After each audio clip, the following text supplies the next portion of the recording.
A congregação é uma denominação pentecostal, a primeira surgiu aqui no Brasil em 1910, e ela, infelizmente, ela tem problemas doutrinários, aberrações, desvios doutrinários. Então, e essa é a complicação. Por exemplo, ao longo do tempo, ao longo das décadas, a congregação sempre incentivou seus membros a não ler, né? Nós não precisamos de outra luz, nós já temos a Bíblia. A congregação não tem qualquer publicação, nunca teve programa de rádio, nunca teve programa de TV, nunca publicou revista ou um livro qualquer. As únicas publicações são os inários e também os anuários, né, onde vem as estatísticas e tudo isso, número de batismo, e também declarações de fé, né, credos, declarações de fé. Então, isso é muito ruim. E eu cantei essa bola lá atrás, eu venho falando isso há décadas.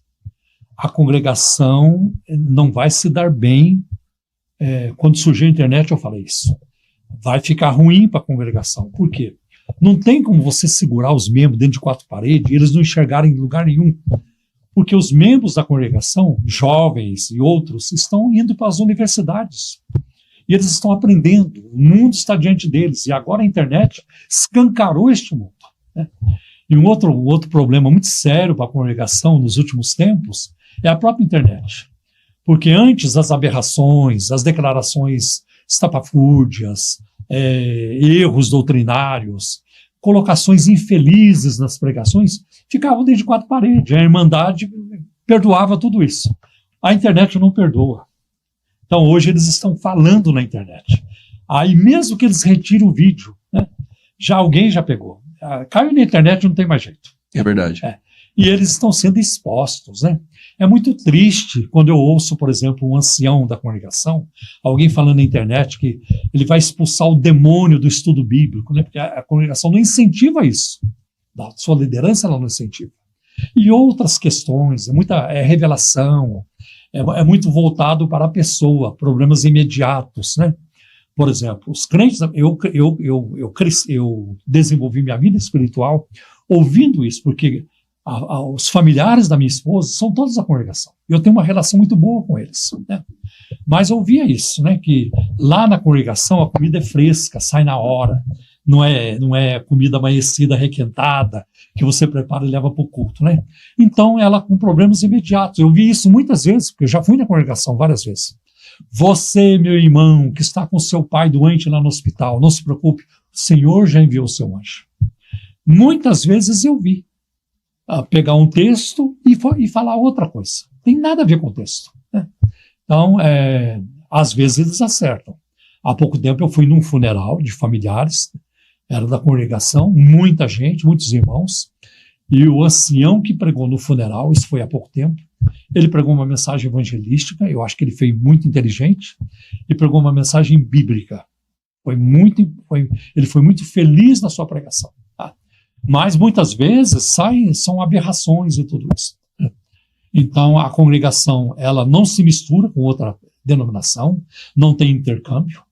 Um pastor não vai pregar na congregação, eles não vão aceitar isso de maneira alguma. Então eles vivem ainda isolados, né? É um problema sociológico. A congregação ainda ela mantém o exclusivismo? Isso não caracterizaria uma seita ou não? Olha, o exclusivismo é uma das características, mas não é só isso não basta para você caracterizar como seita, né? Ótimo. Agora, hoje você ouve vozes assim variadas na congregação. Tem aqueles que nós temos nossos irmãos nas outras igrejas, né? Eu tenho visto isso. Por exemplo, batismo em nome de Jesus, porque há vários senhores, diz a Bíblia, logo você não pode batizar em nome do Pai, do Filho e do Espírito Santo. Faz os dois. Eles fazem em nome do Pai, do Filho e do Espírito Santo e em nome de Jesus. Ou seja, há uma compreensão, é uma certa bobagem até. Até se você pedir para ele explicar direito, você vai ver que é uma explicação muito infantilizada. Você quer ver outro exemplo? Na declaração de fé da congregação. Cremos que a Bíblia contém a palavra de Deus. Eu acho que eles não sabem o que significa. Pelo anti-intelectualismo, não é proposital. Acho que eles não sabem. Não é uma negação do solo a escritura. Isso era a posição de Karl Barth. Correto. A Bíblia contém a palavra de Deus. Acho que eles viram Não, isso em não é algum uma lugar. tendência de uma teologia liberal. Não, desenvolvida. Eu digo assim, De não é maneira uma, alguma. não é uma teologia desenvolvida em base nisso. Não. Porque se for, é problema. Mas percebe pelo anti-intelectualismo. Como eles não têm uma produção teológica que você possa pegar, digamos assim, o pano de fundo realmente teológico, você pega uma Assembleia de Deus aqui, uma Igreja Batista, tem todo documentos de fé que, de forma oficial, documenta a interpretação. Você não tem entre eles, porque ele não tem literatura. Olha, uma vez ouvi o Valdemiro Santiago, lendo lá em Apocalipse, o princípio da criação de Deus. Está vendo? Jesus aqui foi criado. Foi a primeira criação. Eu não creio que ele crê naquilo. Eu acho que ele viu em algum lugar, olhou. Concluiu prematuramente. Eu acho que se tiver uma declaração de fé da Igreja Mundial do Poder de Deus, acho que isso não vai constar lá. Ósculo santo, beijo, né? Na congregação, problema menor. Não. Menor. São os rudimentos que Paulo diz aqui para os Gálatas, são rudimentos da fé.